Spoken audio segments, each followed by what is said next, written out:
Someone who I really, really love reading on football, and especially this year has done so much great work, is Ollie Connolly from The Guardian and from the Read Optional newsletter. And he happens to be the world's foremost Lou Anarumo stan, which those people exist. And he is the leader in the clubhouse. He is the president of the fan club. Ollie, thank you for digging into this very specific band of knowledge that I can tap into with you here. Thank you. Yes, it's me. It's Mrs. Anarumo. There's probably a bar in Staten Island somewhere where his buddies get together on Sundays, hope for the best. So the first thing I wanted to ask you, how did you start getting interested and really digging into the Bengals defense? Like, why did he and his work and this unit start to pique your interest? There was nothing specifically that jumped out where I was like, I must focus on them. I've written this all year as it relates to him. You know, he has been the architect of some truly terrible defenses. They were like brutal historically last bad, specifically in terms of just like what you would see as obvious coaching outside of schematic sections, blown coverages. If you could just go and chart blown coverages as teams would in the offseason, I mean, his groups have been just brutal in that department. So I didn't go in from that standpoint. I mean, the Ravens game first set me off. They did some really interesting stuff in terms of rotating and moving coverages. So I went back through the previous 5 weeks and I saw how he had steadily built the thing almost towards that point where they had been really bland and vanilla for the first month of the season. Yet every single week he was adding some kind of new wrinkle that was specifically in vogue where the kind of evolutionary cycle of the league was going, that he was pinching stuff from what everyone else was doing from college on up through the NFL. And that kind of all fit together in that Ravens game in a really interesting way. And so from then on, I just kind of was tracking them every week to see what he was doing. And that kind of style just evolved and more throughout the year, where every week there would be something that was brand new, not something that was a tweak on a package they were doing, a new formation blitz. It was as if he said, I have 14 things I know we do great. And every week we now have time to really focus in on one new tweak that we'll do. So if you had, let's take a step back and kind of go back to when it was a little bit more vanilla and even last year.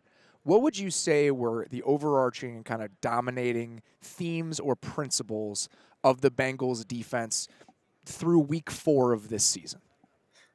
Vanilla coverages. I mean, what they had installed in those first 4 weeks was kind of I'd say the bedrock for what they became, which they just became more movement oriented. And a lot of what they did was we run the most bland stuff that everyone in the league runs, everyone running football runs, but we have great athletes and we have this Vonn Bell guy and we'll move him. The disguise will be where Bell aligns. So we can just move him to where we want. So it looks different, even though everyone else's responsibility, say we're just running country cover 3 and we're hitting our landmarks in the field. Everything for everyone else is the same, except for Vonn Bell and maybe one other guy in the field will maybe change that week or in that specific call. Because for the most part, I mean, obviously we've come to a league where some of the defining defenses the last 2 years have played in a specific way, where you're lining up in a 2-high shell and the variety is based in that. You can get to anything from that. The post-snap coverages and rotations are a way to put yourself in a good position while also being hard to define. The Bengals, for the most part, weren't doing a lot of that. They would line up in whatever they were going to run, and then over the course of this season, it feels like they've done a much more intentional job of saying, this is what our rotations are going to look like. This is how we're going to make it harder on you. How have they kind of changed the way that they've played with the post-snap picture in your mind over the back half of this season? Yeah, they rotate a decent amount. I mean, they play really deep, and they've got increasingly deeper as the season has gone along. One thing that's been interesting is how Bell was a guy who they played close to the line of scrimmage for most of the year. Then you look at the postseason, and 52% of his snaps were as a deep safety, but they're still moving a ton. He might be playing in the lurk role in the middle of the field, so he's moving and rotating a ton still, and they run a lot of inverted coverage, which they didn't used to do. But they've just decided to completely redefine Bell's role in the system at the very, very end of the season when it matters most. So that's interesting. They move a lot up front in interesting ways, where, as you said, they were kind of standoffish, bend not break, all that classic stuff. But in the front, they were constantly trying to get to still the safe 5. They were going bare and too high, the same way Staley, Fangio, and everyone would. But they wanted the 5 post snap. So it would be slanting and then sending Pratt. It would be doing some kind of stemming the front. And they had this really cool bear package where they would just walk into it. So they would get, aligned. And then as the quarterback was rolling through his cadence, going through his pre-snap check, the safety would walk down, Pratt would walk down, there would be this domino effect where they were just kind of walking, strolling into a bear front as the ball was snapped. So they do really interesting things with their movements where if you just freeze frame it at the top of the quarterback's drop, it's still really basic, generic, all the classic coverages, 2, 4, 6, you roll through them all. But how he gets there, there is a different presentation all the time. Maybe not quite as dramatic as, the spag safety movements. It's nowhere near that kind of level of funkiness and coolness, but it's just enough difference on a week-to-week basis to kind of cloud the picture for quarterbacks. And you brought up Vonn Bell in what you've written and then just now. And I think that's somebody we haven't talked about enough as it relates to this defense. For the most part, the way that Trey Hendrickson has played all year and the fact that he's continued what he did in 2020 has been surprising to us on this show. So we've talked about him a lot. Jesse Bates is their homegrown guy, right? He was one of the few players on this defense they drafted, they developed, and what he's done in the playoffs has been easy to notice. We've talked about him a lot. Vonn Bell has not gotten a lot of oxygen on this show, but you love him. What allows, you mentioned a little bit, but why are they able to do some of this stuff by virtue of his skill set as somebody we probably don't talk or think about enough? Yeah, he's just a force multiplier, depending on where you put him on the field. I mean, he's such an unbelievable player coming downhill. And what they do is they just give him as much depth as possible, and they trust him to play the backside and run plays. That's normally his typical responsibility, but then he can drive hard on the ball from depth. Everything they do is built around him as the focal point, and the orbit, kind of the coverage, the blitz is all based around his alignment, essentially. The only thing they're worried about ever is him getting caught one-on-one, be it a big tight end bodied, or they cut the split for the receiver and then he's matched up in the slot. That's kind of where things can get a bit sticky. He's just not a great turnover man coverage guy, but everything else is, off the scale good. And he's kind of able to hide some of his weaknesses because of all of the strengths and where they're able to position him on the field, that there's such a intimidation and fear about where he is and what that kind of means as a domino effect for the rest of the defense, that it eliminates a lot of him getting just bound up in man-to-man coverage running down the field. They played man on 55% of their third downs in 2020, which was the fourth highest rate in the league. And they still play a decent amount of it. But you pointed out that even in the back half of the season, they were a top 5 team in EPA per dropback allowed, but they were 18th on third down, in part because, like you said, it's hard to hide. It's hard to hide where your athletic deficiencies are in those defined passing situations when you're playing a lot of man coverage. How have they tried to mitigate those weaknesses in your mind over the second half of the season as they've kind of figured out who they've wanted to be defensively? Well, I think first of all they've played better. So much attention was played to the drop 8 coverage against Mahomes and Chiefs in the second half of that game, and basically from the second quarter onwards. And kind of what was lost in the shuffle there with all the time that Mahomes had was the guys just made tons of plays in the ball. It was crazy. Like the other team has good players too, and I think sometimes that gets forgotten. I mean, the corners have really stepped up and played really well in third down situations. They've also, as I mentioned before, they are consistently adding different packages every week. And I think some of their simulated pressure stuff has really started to add juice to the front. They didn't run an awful lot of that stuff early in the season, and it was very, very generic and bland. It was a double mugged A-gap stuff, some of the Zimmer stuff because of how they're able to use Bell in kind of that Harrison Smith style. As their season has run along, they've done the exact same thing where it's the exact same blitz path on the majority of plays. You know where it's going to hit. It is just figuring out who is coming in from where. I'm sure you guys have gone through a ton of stuff on simulate the pressures and how that changes the throwing window depending on who is dropping and who is coming and all that good stuff. And I just think they've done a great job of scheming one-on-one for Hendrickson too. I mean, to get that bull rush in someone's face from the backside like that, and they do move him around a little bit too, that's mostly the key. They haven't done anything dramatically different. I mean, the third down numbers are insanely good given how terrible their first down numbers are. I think they're 26 in EPA per play on first down this season. I don't know if a team's ever made the Super Bowl with that kind of output on first down. I mean, first down is the down of the NFL. We get caught up in third down conversion percentages and it being the money down, and that's where the guys get famous. But the only good third down defense comes from a great first down defense, right? That's the old just avoiding it altogether is the best way to be good at it.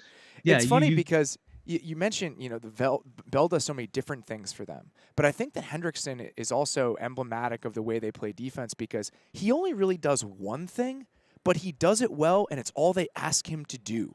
So it really is just this construction of 11 guys that their coaching staff has a really solid understanding of what they do well and what they do poorly, and that understanding has only grown over the last 2 years, and it's allowed them to even understand better, all right, this is the role we're going to drop you into. This is the role we're going to drop you into. It's almost like an evolution of knowledge and self-awareness as you watch what they are now compared to what they were halfway through the 2020 season. Yeah, and it goes to my overall point with that group throughout this whole season, which is ditching dogma and just going with what works. Yeah. Like, okay, we'd love to run this. We'd love to have the deepest playbook in the league. It don't work with our guys. How about we just have Trey run through that guy's chest on every single play, and we'll build out around there. And that's fascinating because what they've done is very similar to what happened with Clowney. If you go back to the Houston days, where people got very excited about Clowney and JJ Watt being aligned through the kind of the numbers game of, oh, who do you double, right? And it's really, well, if you put two bodies there anyway, Clowney or Watt, you can't double two guys irrespective, right? So it's going to be one-on-one no matter what if you just play the numbers game. Schematically, what they did with Clowney there was get head-on forward rushes. Everything was about going straight. There were straight line drives, either as the masher in a stunt or twist, or elongating his stance and just widening it out so that everything was kind of a crunch rush through the guy rather than dipping and bending around the edge. And since he does this too with Hendrickson, is they will do stuff where a high school coach listening to this, right, where they run their even front, but they just at the last second will widen Hendrickson out kind of a stride or two. If you did that at the high school level, you would get fired because someone would just smash the ball through the C gap and they would run for 400 yards a game and you would all be having to leave the building. You can do that in the NFL when you have freaks. And great coaches say, my guy is a freak and we can get away with stuff. And so they will find ways to, as you said, they ask him to do the same thing and he's so good at it, but it's just straight line through the chest of a guy, as I said, either as the masher on stunts or twists or just as the pass rush and getting that crunch rush from the side. The thing, Hendrickson just being, again, a huge part of what they've been able to do this year, the biggest change for me, if you look at the overall numbers, is that they were one of the blitz heaviest teams in the league last year on third down. I think in part because they had to be. Right? I mean, Lawson was hurt. They really didn't have anything else. Their entire defensive line was decimated. And this year, they've been one of the most conservative teams when it comes to blitzing on third down. And that's allowed them, because they have so many bodies on the back end that they didn't have last year, to do different things. It's just to deploy those guys in different ways. You did such a great job of writing about the drop 8 coverages. And at a very simple level, you just have more bodies back there. Like, you have more chances to create layers on the defense. So I wanted to ask you, you said it kind of builds on one another, right? So you sequence it. Like, we did this so we can do this. What is your favorite instance of that been, where they've done one thing and it's allowed them to build on it with a complement that makes sense to you? Wow, that's a great question. That why I was talking before about the bear front, where they kind of will move and walk guys down into the bear front. So you'll take Jermaine Pratt as the main guy, and they walk him down to be the end man on the line of scrimmage. They start with 4 down guys, 2 off-ball linebackers, say, then they'll walk Jermaine Pratt down to the end man on the line of scrimmage, and they'll kick everyone down. Everyone stems down the gap, right as the quarterback's going through his cadence, right to change the box count and to change the picture, both from going from 4-2 to 5-1. Then building off that and putting that into some simulated packages on early downs. As you said, they do not blitz at all. I think their blitz rate since week after the bye is about 18%, which is just really, nothing. It's really low. Them and Tennessee and those other teams that you'd expect are right there in the bottom 5. And they had some weird, wonky games. The last Cleveland game and the Baltimore game was a weird one, where I think Josh Johnson started that game, right?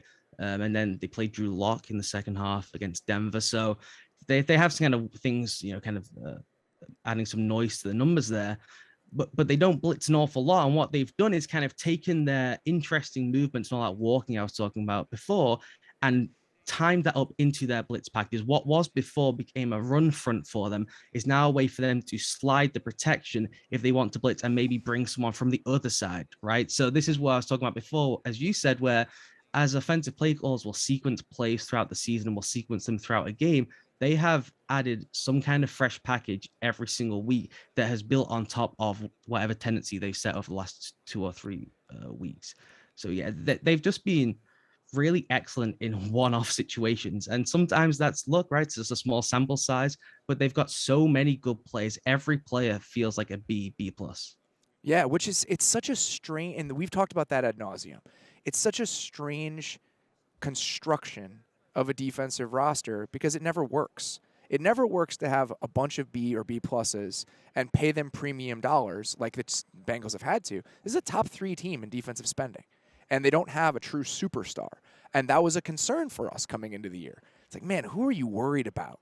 And the answer is there's nobody the offense is worried about, but guess what? There's no one that Lou Anarumo's worried about. There's nobody like, man, I'm losing sleep because they're going to pick on this guy all the time. The only real option for that on this defense would probably be Eli Apple if you were trying to pick somebody, and they've done a really good job of not putting him in vulnerable situations and really getting by with him as a stopgap corner starting for them, making like $1 million this year.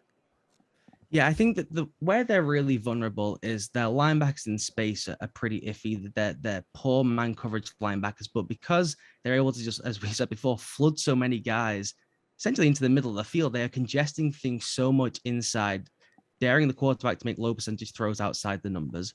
Okay, go on, target Eli Apple. And so if you throw the ball in the middle of the field, we can just allocate resources in there and rally to the ball. So they're able to hide what would be the great weakness, which would be those linebackers turning and running. We've seen when they played the Niners, for instance, and they go with the heavy play action, the bootlegs and stuff, those guys are just lost. And that's the rare times that you see them get coverage bust. Those guys just aren't good at that. But that's not how the defense is constructed. The defense is constructed for those guys to just mash people on first down. They run blitz a ton. Their blitz rate is low because that's usually quarterback dropbacks. But if you charted their run blitz rate, that's really high because they are intent on getting to a 5-man front at the snap rather than lining up in it pre-snap. So they just have they have a really strange linebacking core where all their skill sets are the same, even though the body types are very different. Those guys just want to hit people downhill, and they want to do it at the line of scrimmage. They don't want to be sifting through bodies and trying to find a guy. It is fill and fold. One guy goes, the other guy follows behind him and cleans up any mess. So, like I said, it's like, allow those guys to do that on first down and then just give them depth on third down and kind of hope for the best, right? We rally to the ball. We hope the quarterback makes a bad play. We hope he forces it into a window. We hope we can make plays in the ball because our safeties are driving downhill and our two best players are basically our safeties. Hendrickson is outstanding, but the thing that makes the whole jigsaw sing is that those two safeties and their ability to move. And so the other thing I want to talk about with Anarumo specifically is that he comes from the college side, or I mean, he has obviously NFL experience, but he's coached in college as well. And you've mentioned that there are aspects of what they've done with talking about those one-off things that they can spring on somebody that are derived from the way that some of these college defenses have played pass-happy offenses. So how do you think that his just baseline understanding of college tactics has informed and influenced what they've been able to do? That's one way that would be tough for me to answer without him necessarily putting his voice to it. I have to think that when you just come through that ecosystem, you're just so much more open to knowledge. I mean, I know there's guys like Andy Reid who they have a guy who watches high school tape to just find the coolest plays and they'll put that in. Certainly great NFL coaches do that. Bill Belichick steals stuff from Alabama all the time. But just being open, I mean, there's a lesson there for anyone in any field, really, that the guy is in his mid-50s and throughout a lot of what he's done for a lot of his coaching career, which is press and trail, cover 3, man free, and said, I'm going to go with what works. They run a bunch of straight 4-man organic pass rush because they've got really good players up front, but then he's invested in the simulated pressure world. He's invested in safety rotations. He's invested in 3 safety packages. This is all stuff that's just where the game is going. And if you want to get on the right side of the evolutionary trend of the league, you have to ditch that stuff to try and keep up. And it's a great story to see someone just throw everything out, kind of rebuild it from the ground up around those principles and just build a system that it's kind of an interesting thing where the best players he has now, I'm sure they'll say it was calculated, but as you said, to spend that much money on those guys, that is a bit iffy. I'm not quite sure. They went 10-7. You know, it's not the way you would do it by scratch. Train. It's not the way you draw it up if you had to do it.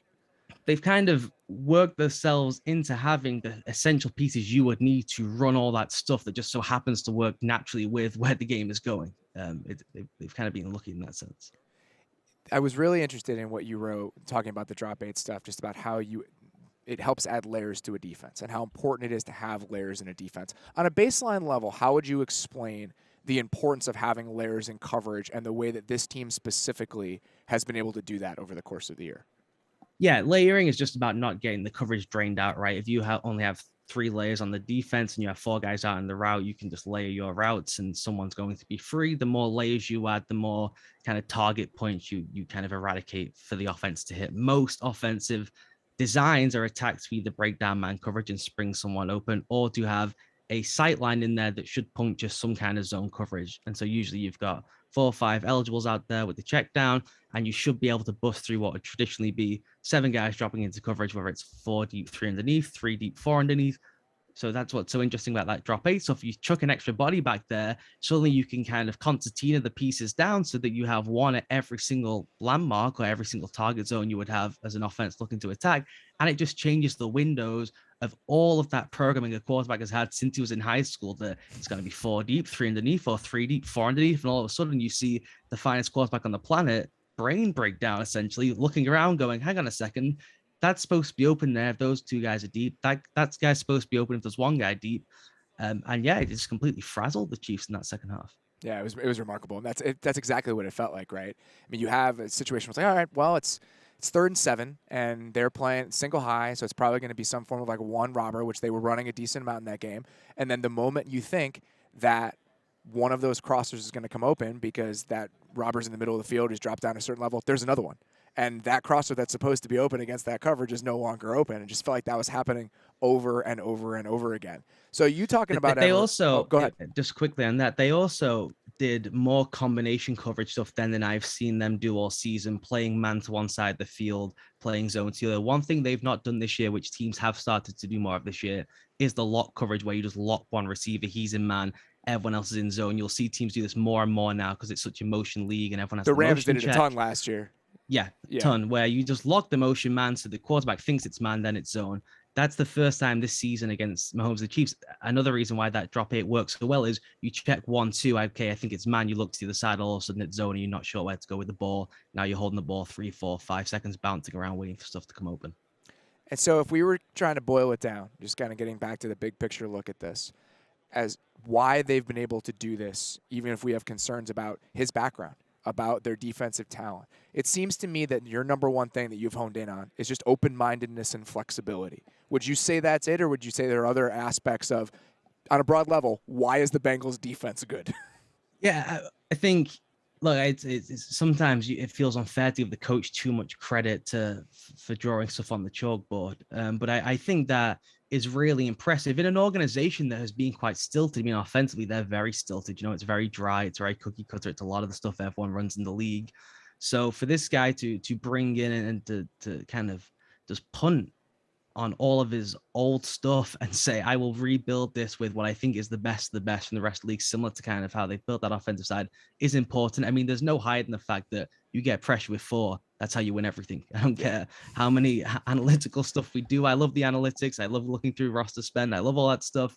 If you pressure with 4, you win everything. That's just kind of the name of the game. So the fact they can pressure with 4 opens up the ability to do everything else. What they have found a way to do, as I wrote in that piece, disruption and levels, that's the name of the game in modern defense. They do that as well as anyone at this point, adding levels on the back end, getting disruption up front, and finding disruption through adding extra beats. So much of when we discuss pressure, when we analyze this game, is do you get home to the quarterback? Whereas so much of it also is, do you add extra beats to his decision making? Because those beats is how you get home, is how he throws the ball where he shouldn't, is how you get turnovers.